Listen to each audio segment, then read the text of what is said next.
How many Rolex watches would you say your hands touch? How many Rolex watches my bandit hands touch? Over 1,000. Over 1,000 Rolexes I've seen in my day and time. Because you gotta remember, when we going out, we're taking 50 watches at one time. 60, 70, 80 watches at one time. So collectively, and I've been smashed and grabbed over 20 jewelry stores. So this is going from 97 to 2003. So it's a little stretch of being on bandit time going after Rolexes. But we did Cartiers too. We did the Richard Milles. We did the Richard Milles, the Frank Muellers, all of that. Yeah. That's what some would call a fuckload of watches. Yeah, man. It was going down. It was going down. Yeah. American thieves, nigga. Brooklyn. Crown Heights. Take money. Niggas talking like they really was. It's either drugs or you pimping blood. You either boosting or you swiping, cuz your OG wanna be me. To the feds, take him off the streets. I took money from a billionaire. Mr. Ralph Lauren, listen clear. I've been digging in your pockets, yeah. Since a young nigga with the gear. I took money from a billionaire. I mix foreign with the low gear. I got a thing for your logos. Brooklyn kids taking polo. You know I'm fucking with the go-go. That's DC go-go's. But I'm still in the...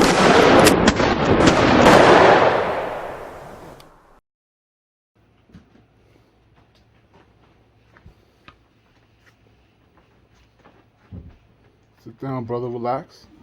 It's good. Chillin'. Let's introduce you to the world.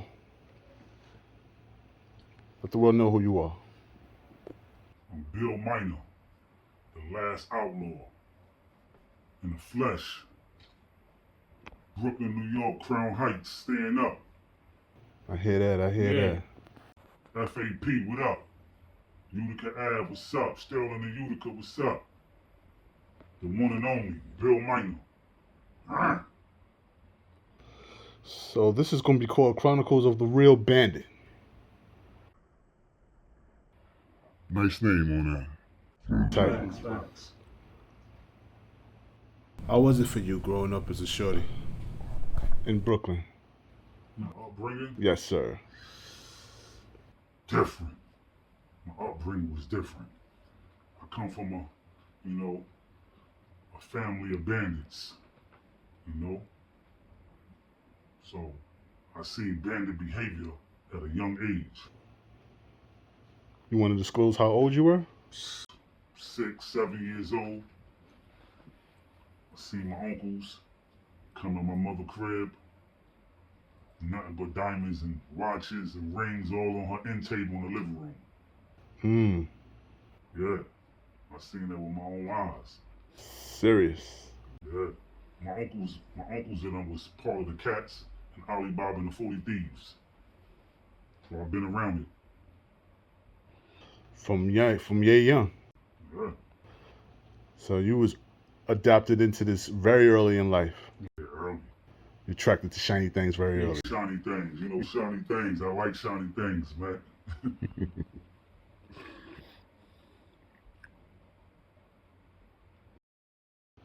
When was the first time you witnessed bandit behavior? First time I witnessed bandit behavior, like I said, just watching my uncles and them on bandit time, come on my mom's spot. My uncles was part of the dudes that first robbed the Diamond District back in 80, 81 or something like that. I think a better question might be firsthand for yourself in action, bandit behavior. Oh, bandit behavior for myself? Shit. Public school. Yeah, public school, definitely. My teacher, I'm not going to say her name, but she was trying to help fund the little pencils and erasers for us So she started up a little classroom piggy bank. And we all have to bring a quarter or a dime or a nickel in every time we came to school. So one day, I wasn't even scheming on it. One day, I noticed it. It was a big mayonnaise jar full of silver.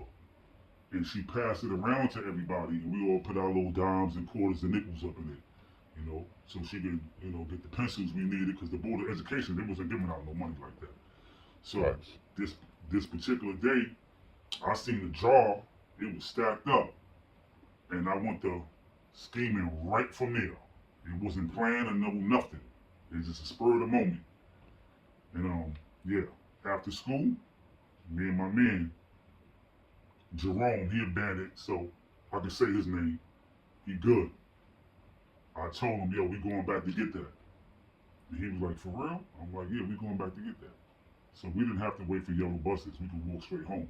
So we just dipped around the school building, ran back through the play yard, the schoolyard, and the doors just open because the janitors, they was cleaning at them hours. So we snuck back up in the school, ran up the second floor, got in the classroom, the teacher closet, the little small closet. I didn't know how I would open it because they had a lock up on it. So I'm banging it with the chair. My man on the lookout talking about, yo, you're making too much noise. So I took the window pole, the long window pole with the little hook. I put it in between the lock and popped it that way. And the hole came open. Took the whole piggy bank, threw it in my book bag, kept it moving. Yeah. You know what I'm saying?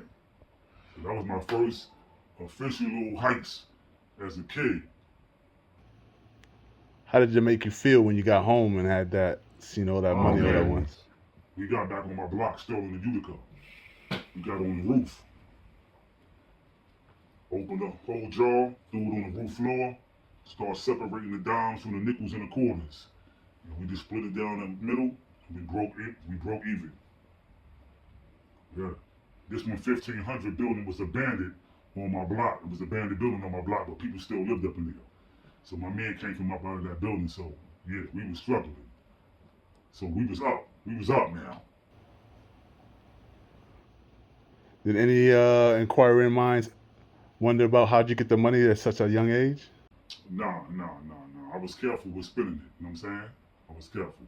Little chips here, little cookies there, little candy there, little Mary Jane girls and little fishes there.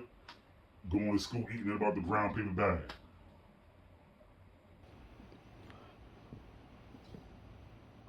All right.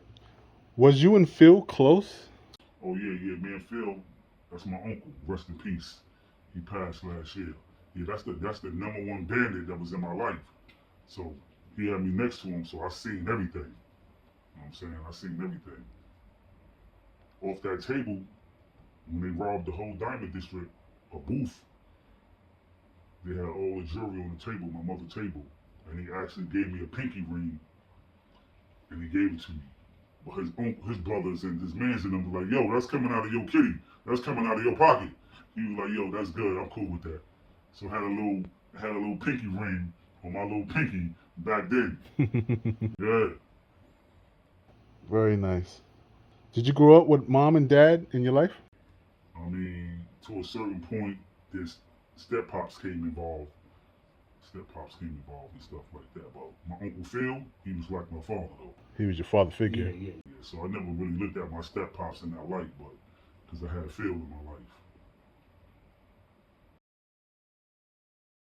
What age you realized you was a bandit?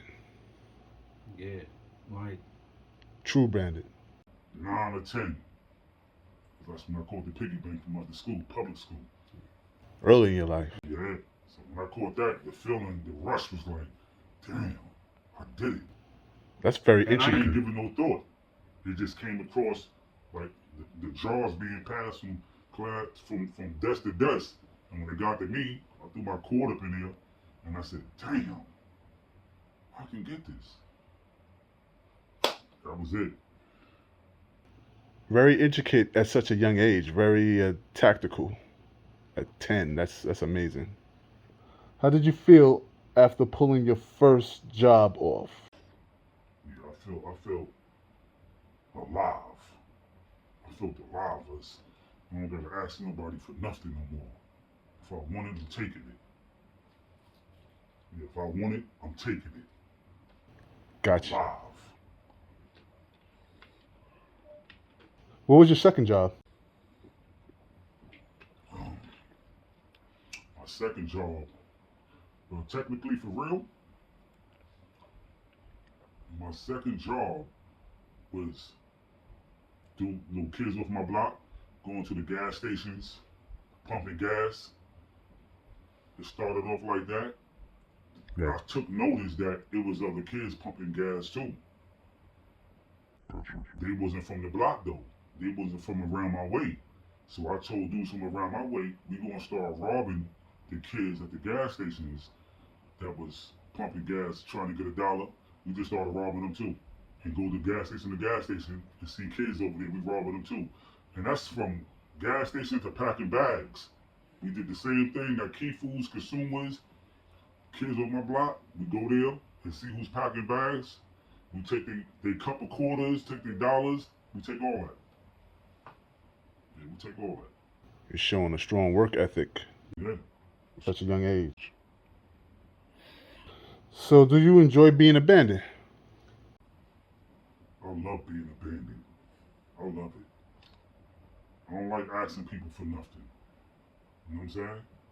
God gave me my own legs, my own arms, my own heart. If I want it, I'm going to get it. That's it. Did you ever roll with other dudes on Bandit Time? Oh yeah. Like I said, even though I was the one pumping hard into my childhood friends to go do stuff, from there, I rolled with dudes. Even when I got older in my teenage life, like 87, I became part of the Ralphie Kids. Then from Ralphie Kids, we formed Lowlives. Do you know what year that was? 87. 7? Just before Low Life started. Before Lowlives got started, it was Ralphie Kids. So you official Low Life, or some would consider OG? Official Lowlife, OG Lowlife, or Day One Lowlife. I was there. I helped put the flag in the ground. I hear that. Yeah.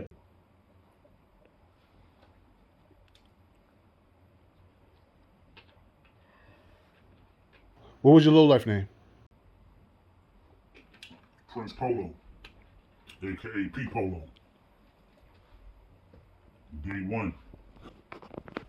But the thing is, right? I wasn't just a lowlife. I was a super trife lowlife.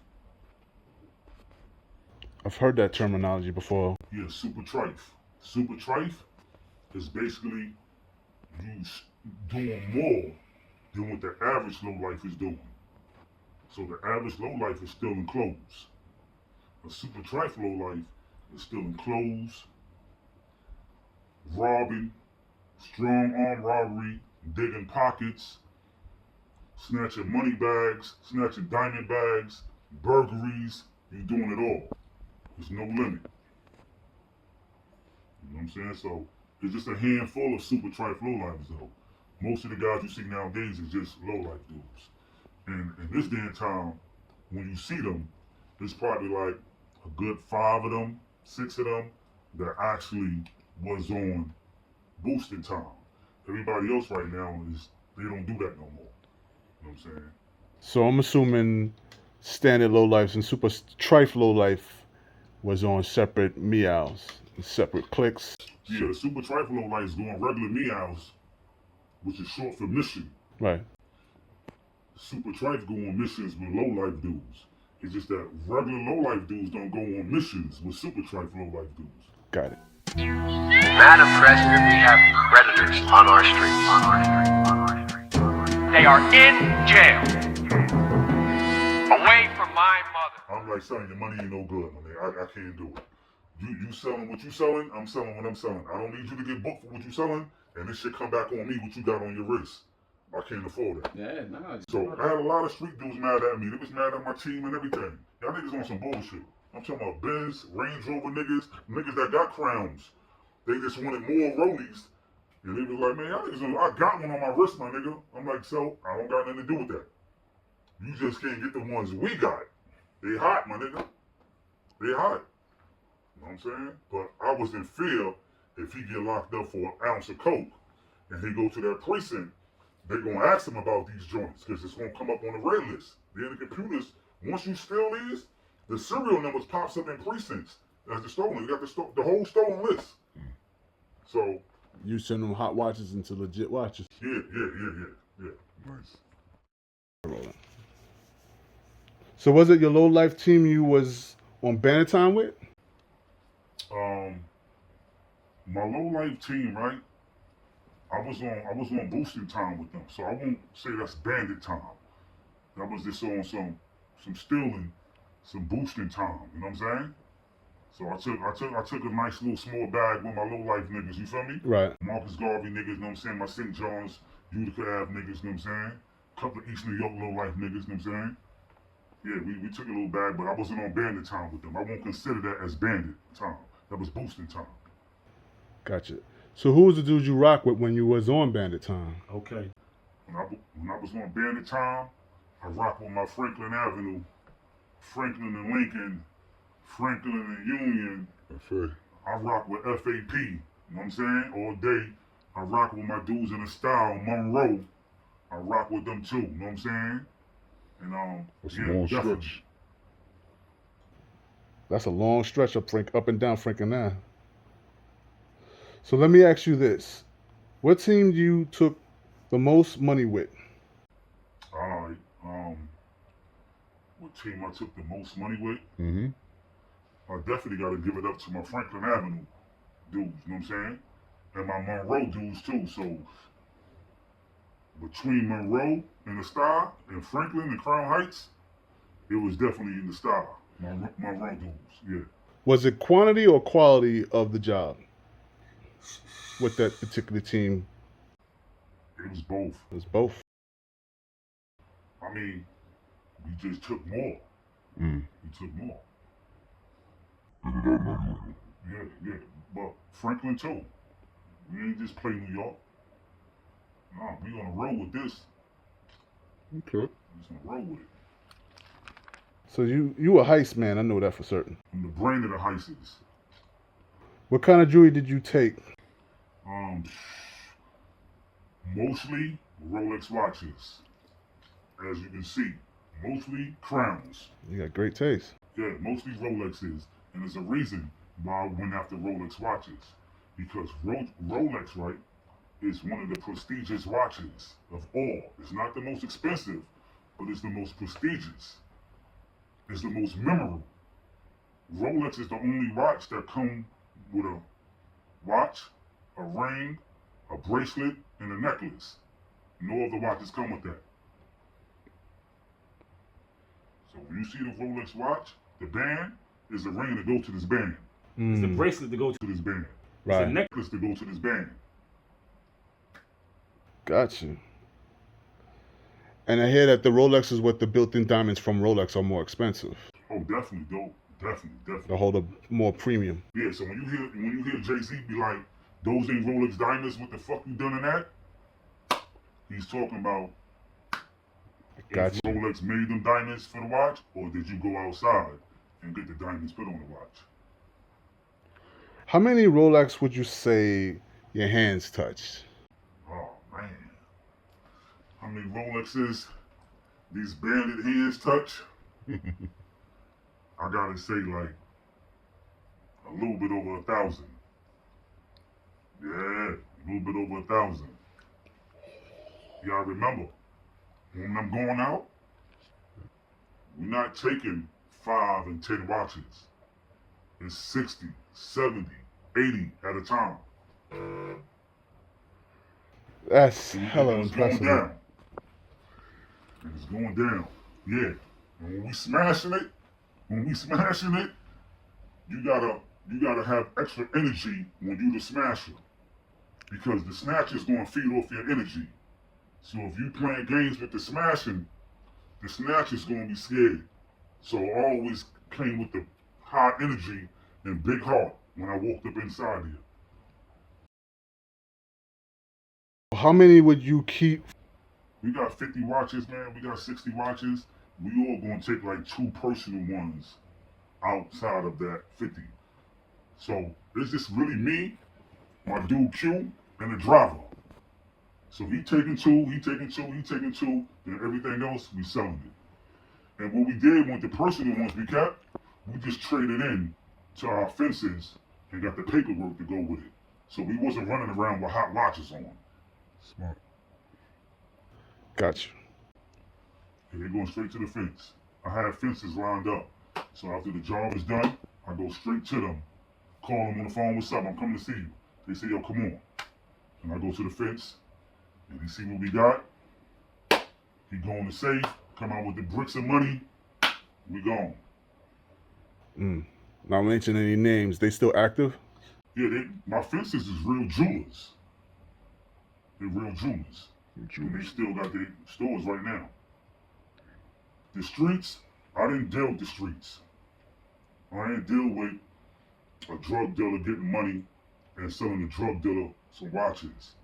He got a 9 to 5. He got money to buy it, but he got a 9 to 5. I never sold to nobody on the streets. For one rule I had, because drug dealers don't give a fuck about a bandit. When they get hot and they in hot water, they gonna give up whoever they want to give up. And one thing, the law don't care about you selling drugs to your own community, but they care about bandits running up in stores where they peoples, the public is at. So I ain't want no drug dealer or no regular 9 to 5 person getting in trouble and having a hot ass watch on. Then they ask them, where did you get the watch from? And they say, because these watches got serial numbers up on it. They come up on a red list. They come up on a red list. So if you get caught with one of these on, it's coming up in the red list while you're in the precinct. And they coming back to that interrogation room and saying, the charges you got, we can put those to the side. Where you get that watch from? Then I don't want the people pointing at me. And that's going to bring a whole lot of other problems that I ain't need. But when I go to the offenses, which is jewelers, I don't have to worry about that.